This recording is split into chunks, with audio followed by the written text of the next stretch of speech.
In this tutorial, I'm going to show you how to make this really cute little Easter bunny with his long floppy ears and his little posy of flowers that he's presenting to you for Easter. You can change that, of course. You can put a little heart in there or something else instead. Now, because the arms and legs are sewn on with buttons, it means they're articulated, so they will move up and down, so you can position your bunny as well. Just make sure that you're using really strong thread, because we don't, of course, want that to snap. So let's take a look at the list of your materials and then we'll get sewing.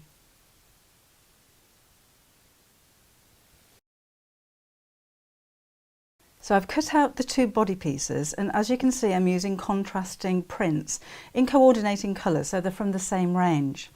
And that means that half of the body is one colour and half is the other colour, and the same with the legs and the arms and even the ears, and it just makes it a little bit more kind of shabby chic, a little bit more interesting. So I'm going to sew these two pieces right sides together. I'm not going to pin because these are quite small.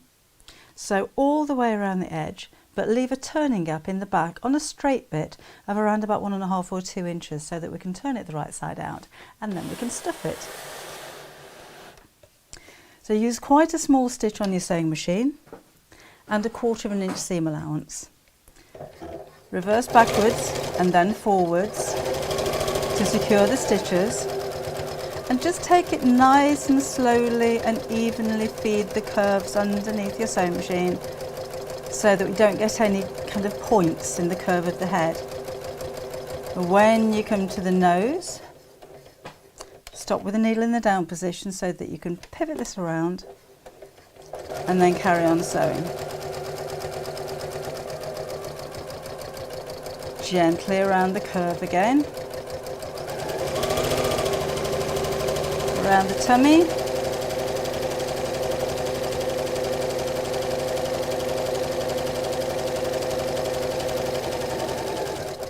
And back to where we started.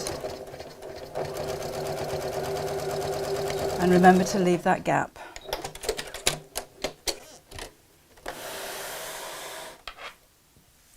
Now, it's important when you're sewing anything that has curves to snip into the curves, particularly on the ones that kind of face inwards, because this is where, when you turn your fabric, it will gather. Now, if you have pinking shears, then you can use those just to snip around these curves. It also reduces the bulk in the seam and makes them sit flatter. So if you've got pinking shears, snip all the way around.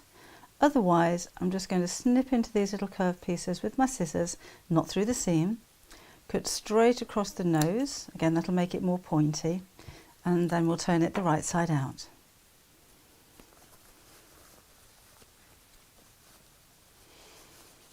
So there's the nose. Don't leave the hole for turning too large because we're going to be sewing this by hand, but you need it large enough to be able to get your fingers in there to stuff.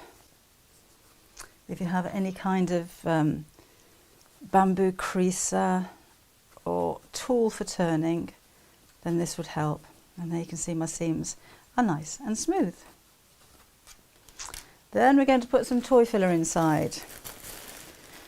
You'd be surprised how much this actually takes, because I like it to be nice and firm, because then you can really give your rabbit some shape. So just use small pieces at a time.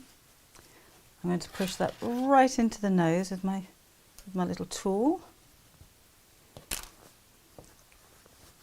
If you use small pieces of toy filler, it tends not to bunch so much, so you don't get a big knot of filler where you don't want it. So just take your time with this, just keep stuffing until you've got a nice plump bunny.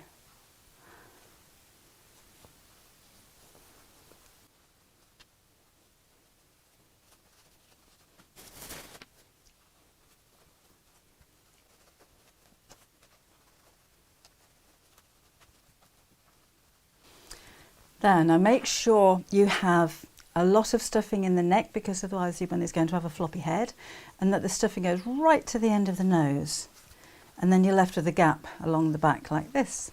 So now we're going to sew that closed with a ladder stitch. So take your needle and knotted thread and take it just inside where the seam finishes, and you can crease kind of the seam allowance where the fabric automatically folds over. Then I'm going to take the needle into one edge of the crease and do one stitch, and then go back over to the other side and into the crease right opposite, make another stitch. Come back over to the first side, one stitch, and we carry on doing this for a few stitches, and you can see the look of a ladder kind of appearing with the stitches going across. Try and keep them quite small, and then whoops, every few stitches just give your thread a gentle pull and close together the opening, and we'll carry on until the whole of the gap is closed.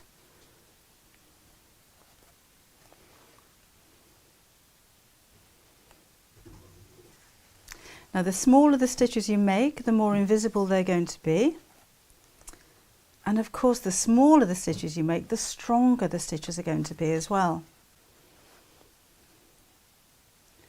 I'm just using a regular cotton thread for this one, which is quite strong, which is good. Oh, and the toy filler I like to use is the super soft, particularly if this is going to be a toy that, if children are going to play with it. Some toy fillers or stuffing or K-pop can be really quite scratchy.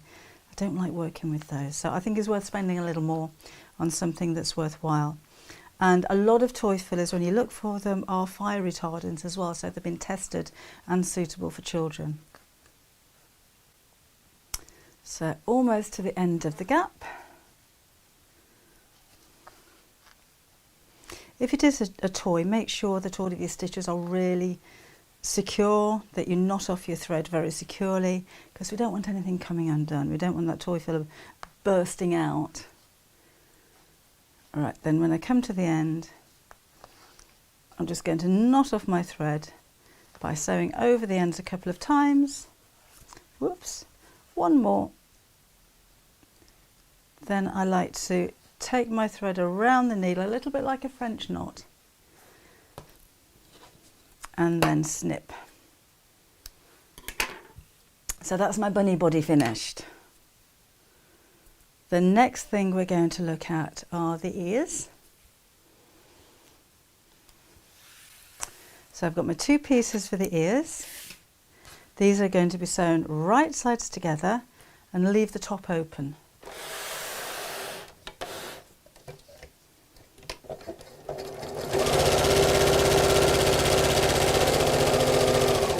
Again, I don't always pin when I've got smaller pieces like this. They tend to just stick together, to be honest. Take it nice and smoothly around the curve again to keep it curvy.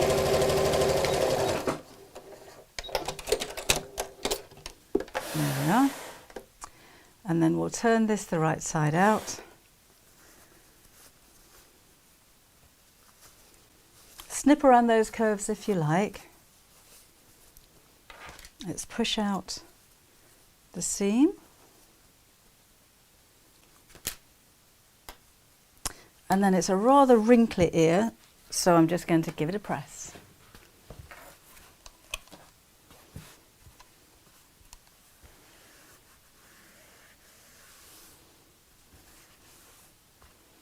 Now at this point, if you wanted to make the ears stand up, you've got a couple of options.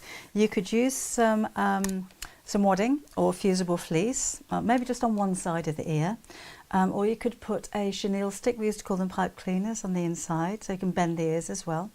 I'm just going to turn inwards the raw edges by about 1/4 of an inch and give that one a press to make it neat.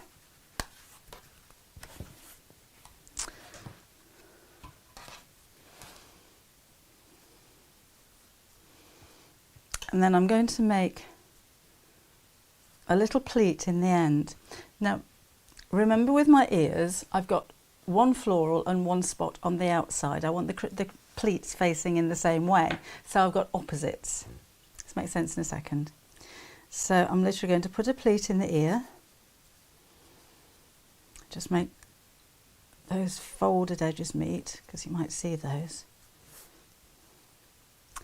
And I'm going to make a couple of stitches just to hold those in place.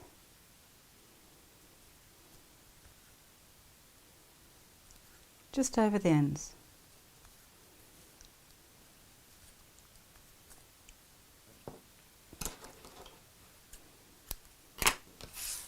So that's one ear. The ear on the opposite side is going to be from the floral side, and I want the crease to go in the opposite direction, so they're symmetrical. And again, I'll just put a few stitches to hold those in place.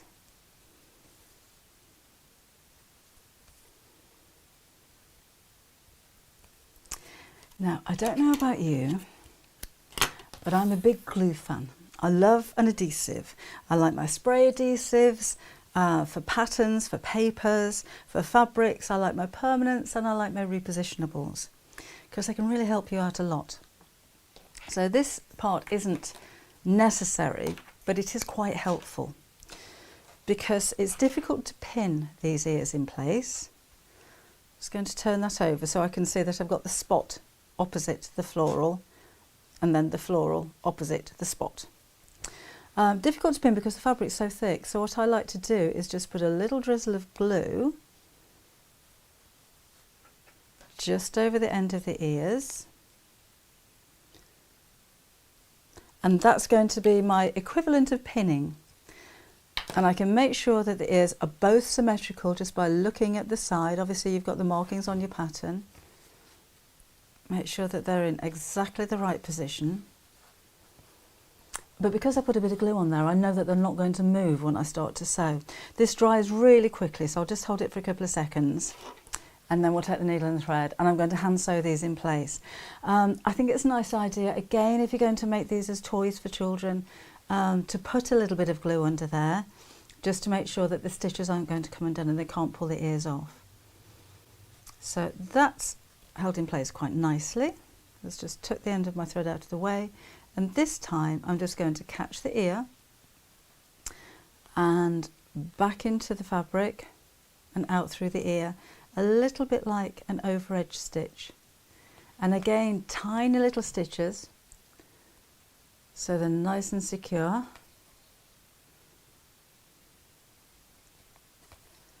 Right up to the end. And then, whoops, nearly lost my thread. And then I'll do a few stitches on top of each other to secure the end of the ear. You can sew backwards and forwards as many times as you like, just to make sure that this is really nice and secure.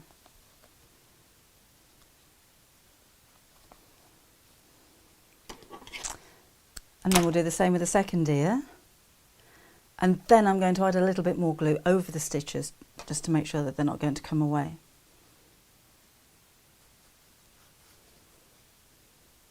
So tuck all my loose threads out of the way, come into the fabric and out, just snip that one off.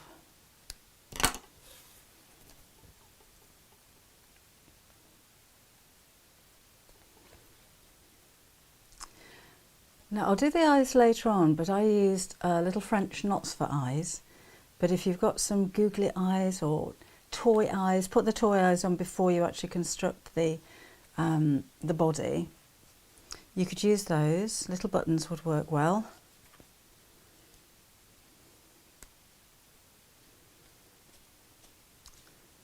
Right. So that's the ears sewn on. And as I said, I'm just going to drizzle a little bit of glue underneath here, just to make sure my stitches don't come undone.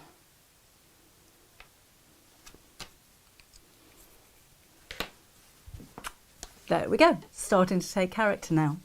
So we'll put this to one side for just a second, and we'll make up the arms and the legs. So just in a similar way to the body, I've got the two pieces that I'm going to sew right sides together. So this is the leg. I'm going to leave a gap of about 1.5 inches in the side here, so I can turn it the right side out and stuff it. Remember to use small stitches on your sewing machine. I use about a 2.2. And you'll find it easier to leave the gap in a straight section so that when you come to hand sew it together, you're not sewing around a curve. That can be quite tricky.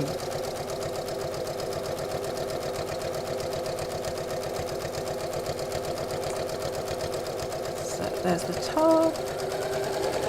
Then we come around the foot.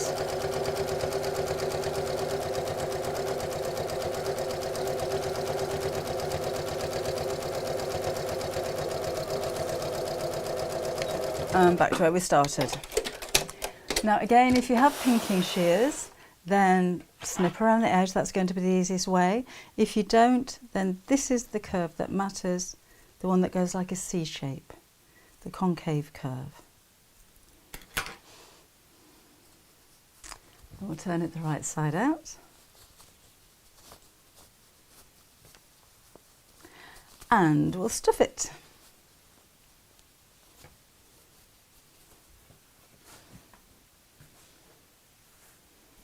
Again, using small pieces, nice and tight so it's got plump little legs, and then I'll sew the opening closed in the same way as I did with the body. So there's my two legs, and the two arms are sewn together in exactly the same way. Now we need to attach these to the body. So this is my doll needle. This one's about 6 inches long. You could get away with a shorter one, or a very long embroidery needle may do the trick. But these are worth getting hold of, particularly if maybe you're making round cushion covers and you want to put the thread straight through the centre of the cushion cover. They're quite a useful tool. And particularly if you're going to do a lot of toy making. So let's have the arms in position.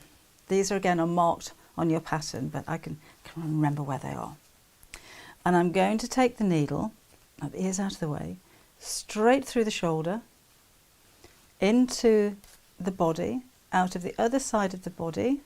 Just make sure that's straight, out of the way, and back through the second shoulder.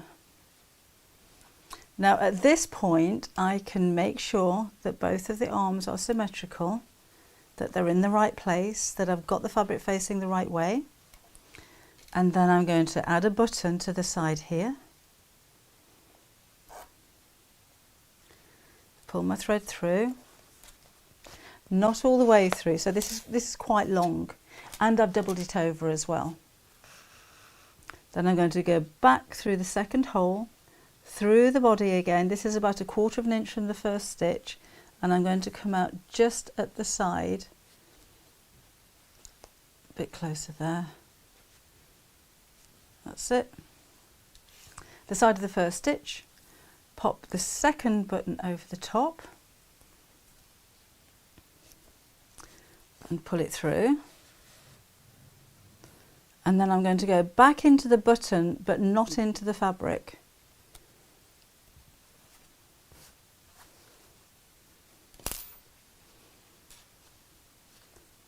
And then pull it.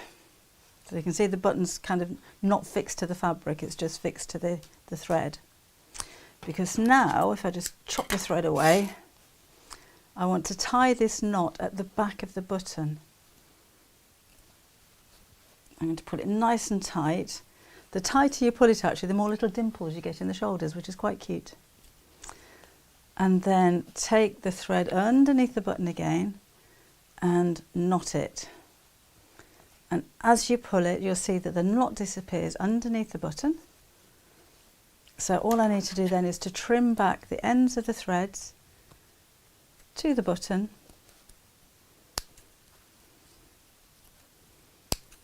And if I've got any little bits left over there, I can just tuck them away so that looks nice and neat. So those are the arms in place. I'm going to fix the legs on in just the same way. And just like with the arms, I'm going to tie a nice tight knot right at the back of the button.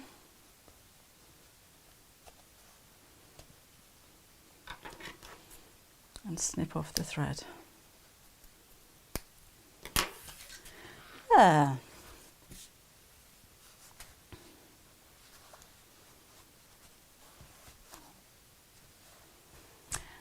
Now let's do the eyes. So I'm using a French knot for eyes, and because my fabric happens to be all pale and pastel and pink, I thought black might stand out a little bit too much, so I'm using a grey embroidery thread. I don't want to see the knots on the end of the thread though. So what I like to do is to enter somewhere under the ear, at the side of the cheek, or somewhere away from where the eye is going to be, and then bring the needle up into position, and I'm pulling the end of the thread inside the head so you don't see it. Then I'm going to take one tiny stitch. Don't pull the needle all the way through. I'm going to wrap the thread around the end of the needle 3 times. The more times you wrap it around, the bigger the eye is going to be. And then pull the needle through, and you'll create a knot right at the base of where the stitch was. Then go back into the bottom of the knot and take the needle across to the other side of the head, and you can see that it's going to be symmetrical there, and pull it through. And there's my little eye, just a little dot of an eye. And then the same on the other side, so one small stitch, 1, 2, 3 times around, pull the thread through, and then I've got another knot. Now these are knots, they're not going to come undone, so I don't need to re-knot my thread. So I'm going to go into the eye, take the thread away from there, pull it a little bit tight, and snip the end, and then the ends of my thread disappear inside the head, and I just have 2 neat little eyes. Just trim that thread away. So it's looking quite sweet. It's coming into its own little personality now. So a couple more things I'm going to do. If you wanted to join the paws together, again, you don't have to. It looks very sweet just being a little toy like this. But if you do want to join them together like I did on the original one, I'm just going to take my embroidery thread again because it's nice and strong. You won't see it. And so inside one paw, take the thread across to the second paw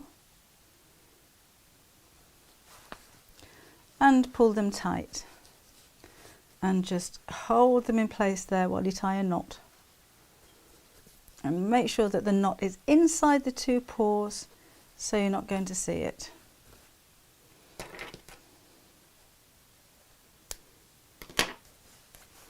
Like so. And you won't see that grey thread because now I'm going to add my flowers just over the top. Now you can sew them, you can glue them. Again, it depends on the usage of your rabbit. If it's just going to be an ornament, I don't have a problem at all in just dribbling a little bit of glue in between the paws and then adding my little twig of flowers there. But if you're using this as a toy, you may want to hand sew that in place as well. Couple of final things to do. We'll have a ribbon around the neck. And I'm just going to tie that to one side.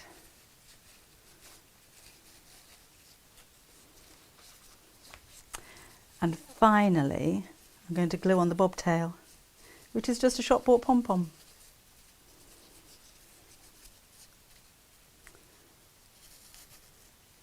So there's my little bow. I'll just arrange that and I'll show you. That's quite sweet. I've left the tails long on that one. I normally trim them so they're quite short, but I think it looks quite nice with the long tails on there. And then one little bobtail, which again you can hand sew if you prefer. But I'm going to glue right on Bunny's bottom.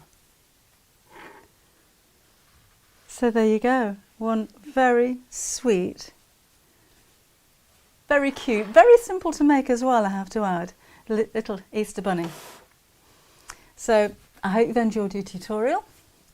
I hope you enjoy making yours, and I hope you have a very lovely Easter. I'll see you soon.